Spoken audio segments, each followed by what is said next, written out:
Nakoniec sme boli nútení so všetkým skončiť. Ahojte, moje meno je Denisa. Ahojte, ja som Peťo. My sme zakladatelia Veleny a v dnešnom dieli vám ideme porozprávať o tom, ako sme začínali.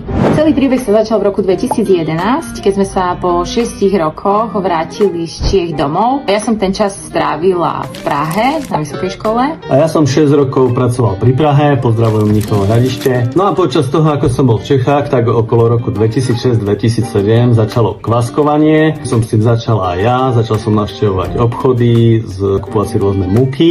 No a keďže sa mi tento koncept zapáčil a vrátil som sa do Košíc, tak som sa rozhodol, že by bolo niečo také super mať aj u nás. Tak si Peťo otvoril predajňu, toho prišla svadba, prišli 2 deti a po materskej som sa rozhodla, že Peťovi s tým chcem pomáhať, jednak preto, lebo tento koncept ma tiež veľmi bavil, ale aj kvôli tomu, lebo ma veľmi baví marketing a reklama. Že takto nejak plynuli roky, premiestnili sme sa aj do novej väčšej predajne, skúšali sme veľmi veľa vecí, až kým neprišiel zlom. Prišla korona a boli sme si vedomi toho, že proste to neutiahneme. Nakoniec sme boli nútení so všetkým skončiť. Ale aj tá negatívna skúsenosť je dobrá, posunie vás to úplne do nových dimenzií. Ale to až v ďalšej časti.